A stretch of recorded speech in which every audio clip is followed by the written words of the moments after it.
agriculture, you have FISIP. For as long as I identify myself that I've got a small field and I join a corporation, there's a likelihood that I'll access inputs from the support program. But in terms of mining, we have had a challenge over since inception when Zambians began to participate. Mostly people who seem to have an upper hand or an edge in terms of mining are those who are coming from outside the countries, because in the countries where they're coming from, like China, mentioned the developed world, there's always a support in terms of the expansion program of building businesses outside of their localities so that they can be posting positive GDP back home. So Zambia, in a nutshell, is a very challenging environment when it comes to issues of mining. There has been some attempts over years, like in the early 2000, the Zambian government procured a grant from the European Union, which was pegged at 40 million euros. And an attempt was made to ensure that this fund was ideally going to be used to capacitate the mines, the small-scale miners. The challenge that were there was that predominantly people who are in these mining areas were lacking skills like managerial skills, business skills, not able to access the markets, the know-how of accessing the international market. Were those challenges? Those challenges were many, and part of the money was spent towards capacitating the people, as opposed to channeling that money into the productive areas like accessing of earth movement machines, front loaders, in terms of equipment to actually dig the ore, mine planning, in terms of assisting the people that were actually mining, in terms of the consultants and so many things. So money was actually spent on things that were not much related to mining, but able to help the people to actually understand the mining. And at the end of the day, we lost that opportunity. And 40 million euros, I don't know how much, 10 million was retained, and part of it was given to maybe 2 or 3 large-scale miners who were able to access, who were more structured and who had the technical understanding and know-how. Over the years, there was an attempt to give about 50,000 kwacha to each miner, and even 50,000 kwacha, what can it do? But that was few companies access, I think, Abba International Investment, which is run by Mr. Mwansa, the president of FESMAS, Joseph Mwansa, were able to actually access that 50,000 and even able to pay back and improve their business in terms of exports. But many of the miners, predominantly, they remain in the economic doldrum of not succeeding as far as the mining activities are concerned. Okay.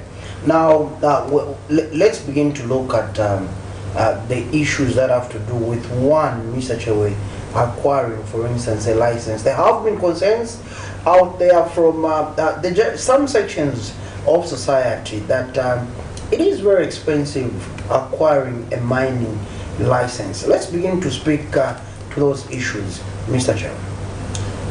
Yes. As I rightly put it, it's very expensive to acquire a mining license because of the various stages one has to go through. And at every stage, you are supposed to actually cough out or pay out some money to ensure that you actually qualify to the final stage of being given a mining license. Previously, it was a bit cheaper. But I think with the coming in of the study of coming up with an environmental assessment report. By the way, most of these people are discovering these minerals in their localities or in their areas do not have, number one, the technical know-how on how to come up with that report. That report requires people who have been to school and people who have learned and have experience in drafting these technical reports. And it may require that you has to hire a consultant to do that work on your behalf. Okay. And you don't have that money to hire the consultant. On the other hand, you also have to pay the ZEMA, Zambia Environmental Management Agency, have to be paid so that you can actually acquire that license. So paying ZEMA is costing maybe about 13,000 kwacha. Hiring a consultant could maybe about 50,000 kwacha. Already someone has a bill about 70,000 kwacha, even before you begin the mining process. The next stage that we have to look for investors. We have to look for partners who can actually come and invest in your mine. And it's not easy. You have to do a geological mapping to understand how much deposit do you have in that part of the area that you're talking about. Because for you to come up with a bankable document where the bank can give you the money, first of all, there must be certainty that the area is viable for mining. And it may require some geological survey report to be produced. It requires also to pay money in that regard. Writing a bankable document, business plan on how you are going to do the mining may require also hiring experts who can also help you to actually come up with a business plan and a bankable document that you can send to the bank to access the money. And the banks are very reluctant to give money to mining activities because of the risk that is involved. And the huge capitalization that is required to actually start up a mining firm. So there are a number of issues, a number of challenges that small-scale miners are likely to face as regard to the process of acquiring the license up to the time when they begin to do the production. So these are some of the things that make mining such a very difficult venture, and it requires a government support in terms of assisting the small-scale miners to jumpstart those activities. Okay, and obviously, as a federation, you have had these concerns from those that would like to venture into mining activities, Mr. Chewe. What advice or what counsel are you giving to them when they approach you with similar concerns regarding intensive capital required to pay different processes that one would like to go through in order for them to fully acquire a mining license, Mr. Chair? Well, number one, the first thing that the small-scale miners, those who approach the mining, they say that number one, a federation is an umbrella organization that is there to assist the members in their various associations to speak to government, so that government can actually move on certain things that they feel are probably hindering the progress of their breaking through into the mining sector. So one of those is that people have already talked about the prohibitive charges that have to do with acquiring a mining license. And we've been engaging government constantly. We've been having meetings with the permanent secretary at the Ministry of Mines. I think I like Dr. Hapeng. I think he has an open door policy in terms of helping us move in.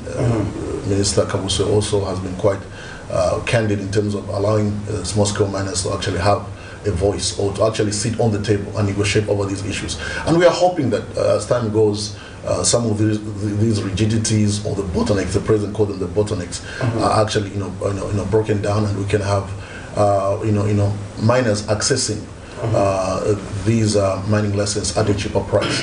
And the ministry is also, I think, coming up with one of the most initiatives looking at resourcing or finding financial resources that can help the small-scale miners in terms of working capital, so that they can actually move into production here. As you know, mining is one area where government can exploit in terms of job creations. Zambia right now has a youthful population.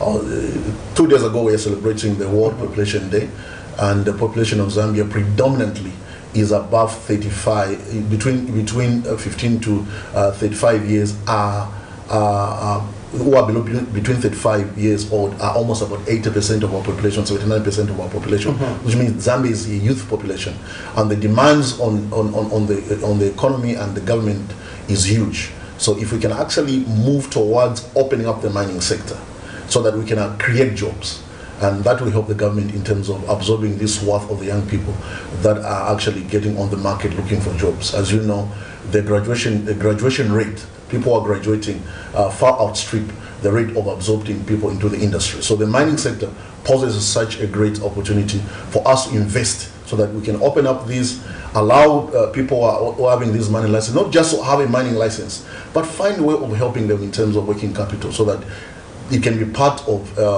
a vehicle of job creation in the country. Okay. Talking about job creation, let's look at the opportunities. I know job creation is one of the opportunities that can be found in the mining sector. Let's begin to look at the opportunities. Enough of the challenges, Mr. Chewe.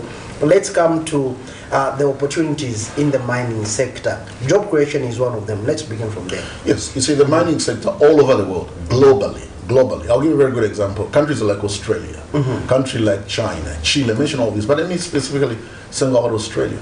Australia is one of the countries that has developed the mining industry to a level whereby employment for their people has been guaranteed and assured.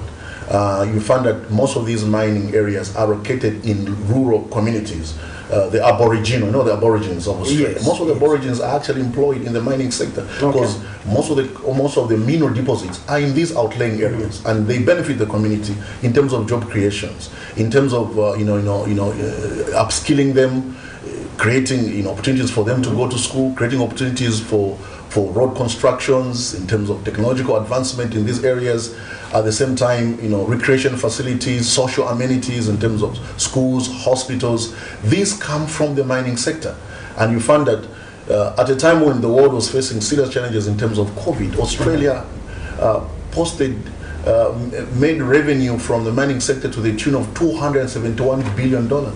Okay. And in terms of contributing to government revenue, in terms of taxes, almost about $52 billion in terms of taxes. So you can see that this is a very lucrative, sector if it is well harnessed and you channel investment in those areas. I'm not saying that government should invest in mining. No, government can create an enabling environment in terms of providing incentives to the people who are coming to invest in the mining sector, lowering the tax regime and having predictable tax regime so that people can invest. No investor would want to go to a country where today you are privatizing the mines, tomorrow you're nationalizing the mines, the other day again you're privatizing the mines.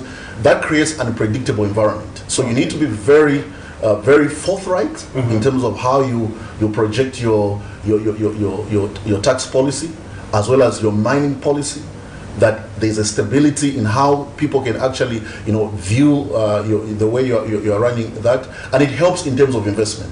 So the mining sector, without any doubt, without second guessing, is one of the most important sector that can spur economic growth in the country and also have a spill over to other sectors. The surplus that you can get from the mining sector can invest into the agricultural sector. The FISI program we're talking about, when you have a well-structured mining sector, it can feed into agriculture in terms of opening up, rural development and more people getting employed. Okay, so if I'm getting you correctly, Mr. Chewe, yours is suggesting that the same analogy that is used with FISIP, Farmer Input Support Program, can also, or let's say the same concept, can also be applied to the mining sector, where we have some kind of FISIP in the mining sector, right? Yes. Okay. I cannot overemphasize that point, Joe.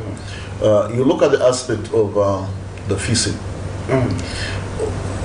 Well, we know that any business has got inherent risks or can have future risks. Sometimes you may be able to reasonably predict the risks if the research goes into motion. But at the same time, you can also have a situation whereby risks are not anticipated, but eventually they actually come in view. And that's exactly what happened with the drought situations. Even myself, I lost during this agricultural farming season, where I invested almost about 20 bags of fertilizer, but at the same time, you did nothing because of the drought situations. There's always this saying, why I'm explaining this is that there's a leading to what I'm trying. There's a leading statement which I want to bring forth. Okay. People have always said that mining is a risk business, and agriculture is not a risk business.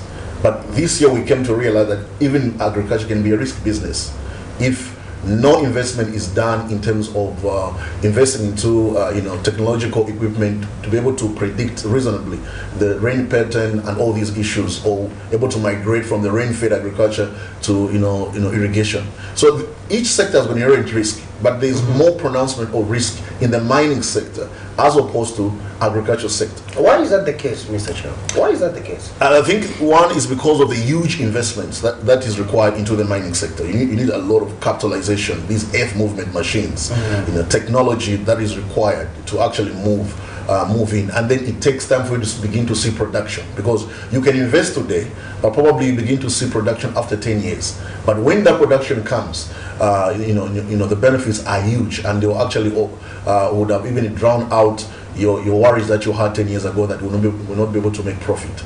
So, but in any case, we still need to invest. What accounts for Zambia's development of the mining sector what account for Zambia's development in the mining sector can easily be seen and identified. Number one, the Copper Belt province. All these mining towns came as a result of copper. And it's a copper revenue that built the road infrastructure, the social amenities like clinics, hospitals that we have in these areas. So there was huge investment that went into the mining sector. But we also have the gemstone industry that also required to be invested in. But we have not tapped into those resources. So Zambia is as rich as the countries I mentioned about Australia, is as rich as Chile, Peru, where copper is produced, like Congo. But the question is, how much ready are we to invest in these key areas? Sometimes it's important for government to say, okay, we're going to guarantee maybe a 2 billion loan just towards opening up the mining sector and see how far we can go. And I can guarantee you that if money was sourced and found, and you identifying viable mining projects among the Zambians who are within our communities, within our federations, and invest in those areas, maybe you can take about 10, 5, 6, 15 pilot projects and see how they're able to operate. We have our members who are in the association or in the federations who have got mines, who have got emerald mines on the copper belt. We have those who have got mines in Mapatizia who are mining amethyst. We have those who have got mining moonstone like myself in Rundazi and aquamarine and mention all these kind of stones that deck our environment. And yet, if we're able to invest in these areas, there's a possibility that we can turn around our economy and begin to employ more people and reduce the challenges that we are facing at the moment. So there is need to ensure that each sector has a risk, but how well you manage and mitigate the risks can help you spur economic development. Okay. So, if I'm getting you correctly, for the sake of our viewers out there, Mr. Chewe, are you then suggesting that there should be deliberate policies channeled or focusing on the mining sector to make sure that not just those that are involved in the mining sector, but government itself and the economy of Zambia begins to benefit more from the mining sector? Yes, policy is very important. I mean, everything starts with a policy. What is a policy? A policy is a plan. A policy is a purposive course of action that is taken to meet certain objectives. And in this case, government takes a leading role in terms of policy formulation, policy implementation, and policy evaluation. So it's within the ambit of government, it's within the province of government to ensure that they come up with policies that will spur development. And mining policy is an example. They have the tax policy and so many developmental policies that must put into effect to ensure that you begin to reap the benefits from the sector. So government is a starting point. We have excellent policies, but the challenge we face are regulatory, oversights to ensure that we begin to see that these policies are yielding fruits. Like you may have a very excellent mining policy, but the challenge you're going to face that what is your regulations? Are you regulating the industry in terms of pollutions? We have had situations in the Copper Belt where big mining companies pollute, Kafua River, where people drink their water from. And they run away with it without even facing stiffer penalties. So those are the challenges. We can have good policies, but what is also important is, do we have a mechanism to enforce those policies so that we have a strong legal framework that can assist in regulating business. So the starting point is having a very good policy. At the same time, is funding a policy. You can have a good policy, but if it's not well funded, what do you expect in terms of economic development? So they need to ensure that you come up with a deliberate policy, sourcing the financing, helping the small-scale miners be able to access these cheaper loans, invest in these areas. You can actually help them in terms of mitigating some of the risks. Number one, ensure that if you're going to apply for this loan, you have a geological survey report, ensuring that all the mining rights are computed. We know exactly what is happening on that mine. I mentioned last time when I was with you that it's very easy in today's age, because of advanced technology, to know how much deposit you have in your mining area.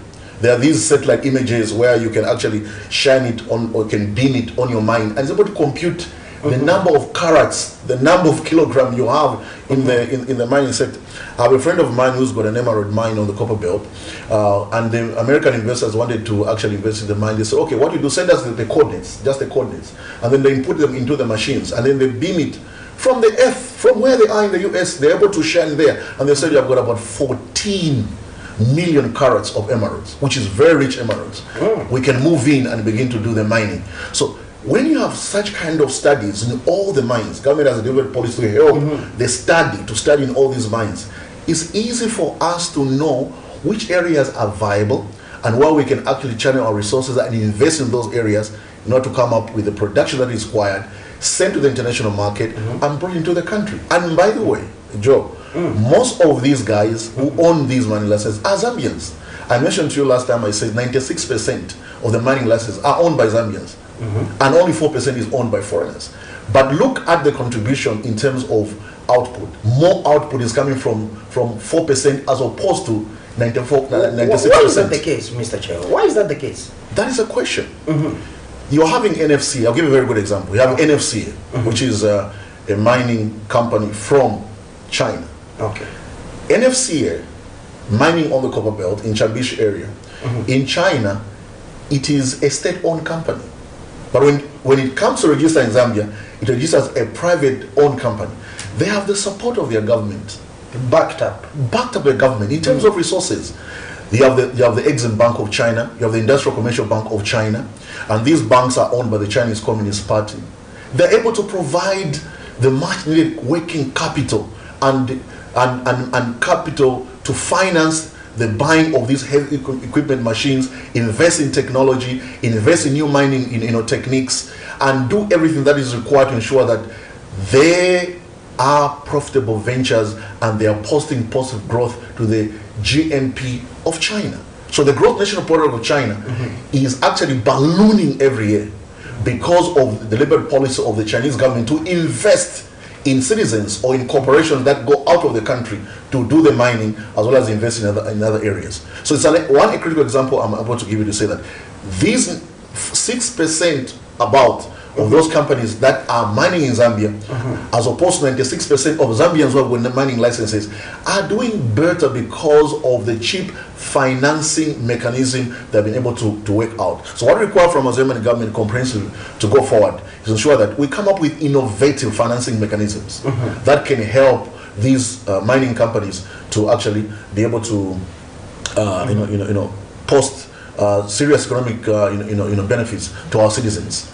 Number one, the gemstone or small mining sector requires government support. These big scale mining, large scale mining companies have developed serious relationship with international banks, and they can actually leverage their collective strength to get cheaper capital. But these startups who are starting require government support. The gemstone industry is taking baby steps, and in taking baby steps, it requires a father to assist a child, hold the child with the hand, stand up, rise up, let me walk with you, and eventually, when the child is able to run on his own, as a father can let go of your hand, and that's exactly what we require in terms of our mining sector. The government can take a predominant role in helping the small scale miners in terms of financing. Okay, now let's begin to look at the contribution of the mining sector to the economy of Zambia. How can this be enhanced? We know that it does contribute, but how can it be enhanced, Mr. Chair? That's a very good question. I like the way you're asking questions. Repetition is the mother of all invention, and repetition shows that there's a problem and we need to fix the problem in its infancy. As I've mentioned that as opposed to large scale mining, the small scale mining is in its infancy. Okay. Though mining of gemstones has been here from 1930s. Okay. The small scale miners has not graduated to a level where it can post positive growth to the economy. In other words, the significance of its contribution to the economy is nothing to talk about today, as it was nothing to talk about yesterday or many years if we go back. Okay. But there are still opportunities that can be exploited, and I think government has an excellent, platform they can use to ensure that they lobby for support for these small scale miners. And as a federation, we are also engaging government, as I mentioned, that we have at this, thing where we are able to talk. I'll be very honest and frank with you, because we are a non-political, political organizations as a federations. But what we have also come to notice that the current government, we're able to have a rapport, we're able to talk. Okay. It was not the case previously. We're able to sit and talk and have dialogue. And we're hoping that these discussions we're having with government can yield positive results in terms of moving the sector forward. As opposed to just being these talk shops, they should actually translate into workshops and working shops where tangible production can actually emerge from the small scale mining sector to positive growth to our economy. So we are hoping that as we move forward, this is one of the areas that require maximum capitalization, the small scale mining sector, to contribute to positive growth in terms of job creation, which government has been crying about. You say most of our youths, as I mentioned earlier, are not working. People are graduating from the college. If I give you statistics, they'll be very amazing for you. The World Bank statistics shows that from 2010 up to 2030, the people entering the job market are 346,000. 346,000 Zambians will be entering the job market. And by the time we reach 2010, 2030, 2031, somewhere there, the number will even double to 746,000 up to 2050. So you can begin to see. And I was just mentioning to you that recently the world population, on the World Population Day, our economy, our population is dubbed to be one of the youngest population in the world, which means more people will be looking for jobs. And the mining sector poses such a great opportunity. If we're able to actually, invest in it, we can actually get the jobs that are required for the young people to be employed. Okay. Away from job opportunities, Mr. Chairman, yes, there have been calls that more money should be gotten from the mining sector, or maybe the mining sector or the mining companies themselves need to be heavily taxed. Let's talk about heavily taxing the mining sector. I can see you having a smile on your face, because this will also mean that even Mr. Chewe needs to pay heavily for that particular mine. But let's begin to look at those calls. Certain sections of society have called for the mining sector to be heavily taxed. Mr. Chewe, how do you look at that? Is that a good thing, or maybe to an extent it makes the investors to shun away from investing in the mining sector in Zambia? You see, the question is, when you're asking me that question, it's always borders on what you call patriotism. You ask a question, is your patron to the country if he's going to advocate for a high mining tax regime, or if you advocate for a low mining tax regime? For me, what I would say that there must be fairness in taxes. Okay. You pay what you call a fair share of your taxes. In coming up with a high tax regime or heavily taxing the mining sector, you are increasing the cost of doing business. Every Zambian complains when VAT is increased or when taxes are increased. Who doesn't complain? So is a businessman when the taxes are increased. What is important is paying their fair share of taxes. Their fair share of taxes. In coming up with a fair share of taxes, how do you determine a fair share of taxes? It is whereby if you are going to tax a businessman or a mining house, that mining house has the breathing space to make profit and to reinvest in machinery that is actually wearing out, invest into capitalizing the mines, at the same time expand the mining operations. Because what you don't want, you should not kill the goose that lay golden eggs. And mining and taxation is one of those avenues that you can use to kill the goose that lay golden eggs. So what is important comprehensively is to ensure that, number one, you study the tax regime in such a way that there is fairness in the way it is being applied. Yes, as Zambians we have been crying to say, God gave us Zambia. God never made an accident for Joe and myself to exist in this part of the world. There's a reason why he put copper, diamond, mentioned all kind of stones that deck our environment. But the more important thing is that in as much as these minerals exist within our environment, they must be exploited for our benefit, but not exploited for the outside benefits. Yes, we have our challenges in terms of how our foreign investors have also been behaving.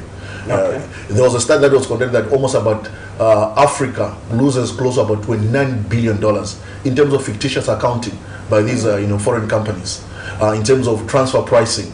And so many other things. They create these, management fees, lowering of prices. There was a challenge. I won't mention the mine, but I read in one of the papers where they were buying copper at $3 million. Okay. $3,000 per ton, but selling outside at $8,000 per ton. Get me correctly on that one. You are producing. Your cost of production is at $3 million, and so what happened that they create a company outside Zambia. Okay. That company outside Zambia is actually buying copper from them at $3 million and selling at the international market at $8 million. Wow. Now look at that is happening. There's a difference of almost about how much? There's a difference of almost about $5,000, which is not being taxed. So that copper is going at $3,000 per ton outside the country, and this parent company is buying from this company within Zambia to sell at the international market. There has been some movement in terms of government stopping that kind of behavior by ensuring that we peg the price of copper on the London Metal Exchange. Meaning that if today, before I can invoice anyone who is buying copper from these mining companies, first of all, I must check. The government of Zambia must check what is obtaining on the London Metal Exchange, so that we can equate the invoicing to the London Metal Exchange, so we don't lose value. And that's had been going on for years. And I hope that the oversight on that has continued, and we are actually reaping a benefit from those changes. Okay. Now, Mr. Chewe, also I want us to look at how we can use the mining sector to contribute greatly to our gross domestic product as a nation. How can we make sure that the mining sector heavily contributes, if I can use that word, heavily contributes to our gross domestic product? The contribution of our mining sector to the GDP of the country cannot be overemphasized. Number one, Zambia has got low levels of industrialization. So predominantly we depend on the mining sector. We have not been very successful in terms of agro-industrialization. I'll give you a very good example. Okay. Most of the countries that have developed to a level where they have reached today, they first got it right in agriculture. Agro-industrialization is what drives the manufacturing sector, because agriculture will have support industries in terms of linkages with the agro-processing, agro-business. All these companies, the value chain that agriculture are so many. But if you are predominantly growing crops and only selling crops, as opposed to processing these crops, you remain a low-level country in terms of industrialization. So the mining sector still remain one of the economic mainstay of this country. In as far as we talk about industrialization, I'll always give an example to say, the speech that was given by John Manakato in 1972 to say Zambia need to diversify its economy. There was that urgency, propelling the urgency to diversify our economy from copper dependency to other sectors of the economy like agriculture, manufacturing, tourism. The speech he gave to Parliament when he was presenting the budget was the same speech that was given by Felix Mutati when he was also appointed temporarily as Minister of Finance. So you can imagine there's a gap of almost 42 years in between, and we're still talking about the same thing: diversification. I'm sure you must have written an essay in school about that. How can Zambia diversify from copper to other areas? So the question still remains that we have not fully diversified. And when you haven't diversified the economy, the challenges you face is that you have got what is called low-level production, and it affects our economy in this regard. And that's the more reason why mining sector still remains one of the viable options. But at the same time, we should not just depend on it, but also look at means and ways of how we can expand other sectors so that we can have an all-encompassing economy that posts growth to the GDP of the country. So mining will remain, but what needs to be done, number one, is investments. Okay. We need to invest heavily in the mining sector. And number two, a policy predictable environment. Predictable environment. Tax policy predictable environment. I mentioned to you, I said, we should not be seen to be sending different messages. Today you privatize, tomorrow you actually nationalize. Let's have one goal. If it means nationalizing the economy, if it means nationalizing, let's nationalize. If it means let's privatize. But we should not be changing along the way. It distorts our progressive agenda in terms of, and even the world viewers from a different perspective. Tomorrow they were privatizing. Today again they are nationalizing. Again tomorrow they are privatizing. So let's have a predictable environment. Ensure that if the mining sector, government can still get involved in business, but still allow the private sector also to get involved in business. It has been done. I mentioned to you that the NFCA, the Chabish copper smelters of this world, in their home country, these are government companies. But here they operate as private companies. Government can participate in business. That's the reason why we came up with the IDC, the Industrial Development Corporation, that government can also ensure that these mining companies or businesses that are under the government are able to operate profitably. And that's the reason why the government still retains some stakes in this mining sector. But alongside government providing oversight, they can also run businesses on an equitable basis, whereby there's more seeing the economy and making business decisions as opposed to making political decisions that can run the economy and ensure that we're able to post positive growth. So mining sector still holds the potential to propel this economy forward. Okay. Mr. Chewe, as we wrap up, let me find out from you, those that would like to get into the mining sector, or those that are currently discovering minerals in their backyard or on their farm, and those that would like to be part of your federation, they are watching, and the general public at large, what would be your message to them? Well, my message is very clear. Hope is not lost. We have a government in place, and there are certain things that are being worked out in the background. The Americans have a famous saying that he said, "Carry a big stick, but talk softly." Meaning that there are certain things that may not be said right now, but I think there's an effort that is being made. More especially, I think government is trying to come up with what they are calling a financing mechanism of how they can help the small-scale miners be able to navigate this, economic terrain, which has affected them deeply for over years.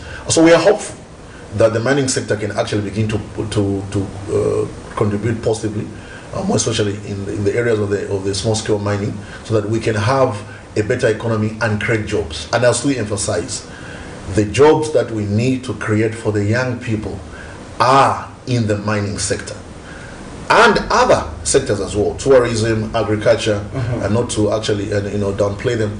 But what is important is that all these sectors must be looked at holistically and be able to invest in this sector holistically. What is required that all these sectors are spark plugs that can heat up and move the economy forward. So all hope is not lost. Some of the things we have promised our members, that we are looking at the aspect of engaging government on reducing the cost of licensing and ensuring that we access capital, and all these issues are actually on the discussion table. And we hope that we can have a fruitful discussion with government and be able to break this vicious circle which has held our miners for a long time. Okay. Mr. Chewe, on that note, let me thank you most sincerely for coming through to the Lunchtime Cafe Saturday edition. Thank you so much. It's always a pleasure hosting you, sir. Thank you. The pleasure is mine. Okay. So there you have it, viewers. That was Mr. Fabian Chewe. He is the Federation of Small-Scale Miners in Zambia Information and Publicity Secretary, making an appearance on the Lunchtime Cafe. Thank you so much to everyone that joined us. My director upstairs doing a good job. Thank you so much.